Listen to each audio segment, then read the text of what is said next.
friends, welcome back to Food Prep Guide. Today we have a delicious recipe that is new to me. I have seen skillet cookies and I have tried some in the past and didn't really enjoy them, but I made this one recently and absolutely loved it. The whole family did, so I wanted to share it with you. It is a chocolate chip cookie skillet. We made ours in cast iron, which I think helps with the crust.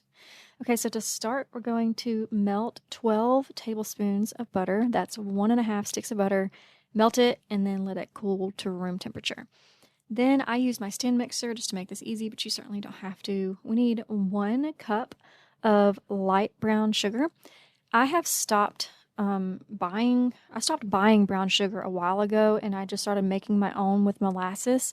The ratio is 1 tablespoon of molasses to 1 cup of sugar, but I've also stopped making brown sugar anyway, and I just keep this mason jar with a handle on it of molasses in my pantry, and I just add a little bit to the sugar whenever I'm making a recipe.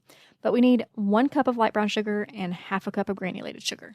After that, we're going to add our melted butter into our sugars and start the process of creaming them together. And then we are going to be adding our eggs. So for this recipe, we need 1 egg and then 1 egg yolk. And real quick, while I'm putting the eggs in here, I wanted to mention that there are 2 things I have learned about chocolate chip cookies. And one of them is to cream the butters and sugars and eggs together really, really, really well, which is why I like using my stand mixer. Otherwise, it would make my arm really tired with how much I need to cream them. But then the second thing is once we add the flour in, to like barely incorporate the flour. So basically mixing it until you don't have any flour chunks left and then stopping. So our last liquid ingredient is vanilla extract, and we need 2 teaspoons of vanilla extract, and then we're ready to cream all of that together. Then we'll move on to our dry ingredients, and we start with 2 cups of all-purpose flour. I use all-purpose flour for all of my baking.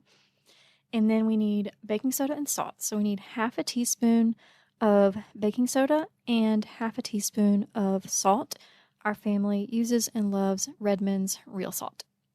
So I mentioned earlier about just barely incorporating the flour, and one of the ways I try to achieve this is by dividing up the flour into 2 parts and adding 1 part at a time and then mixing together and then adding the second part.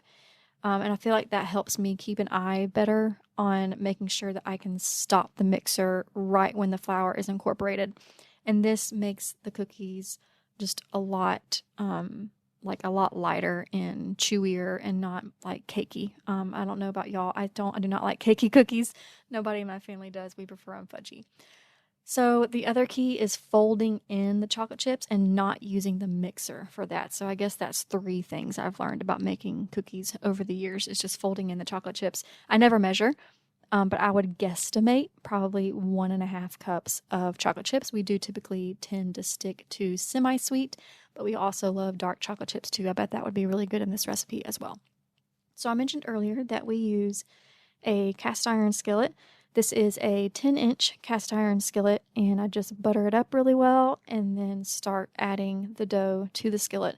This would certainly work with other types of skillets, but your cast iron skillets just tend to have the right depth to them, and they get the outside crunchy while still leaving the inside gooey if you like, which we do, and you'll see that this turns out really gooey. But you can certainly bake it longer if you prefer the insides to be cooked a little bit longer.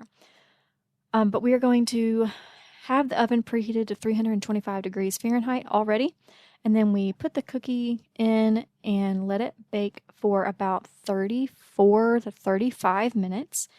And then you want to let it cool for another 20 minutes. So take it out of the oven after 34 to 35 minutes. But let it sit on the oven and let it sit there for about 20 minutes. I'm typically not very good at letting things cool first. I really like that instant warmth, straight out of the oven, but this cookie really does need that time to continue cooking in the cast iron skillet, so that it's nice and gooey in the middle without being like raw, if that makes sense. But like I said, we like it nice and gooey. If you don't, you can increase the cook time to 40 minutes, and that should do it. Our family has been loving this recipe. I think it will be a fall and winter staple. It's been a while since I've made cookies. We're really enjoying this recipe lately. Hope you enjoy it if you decide to try it. That's all for today. Bye.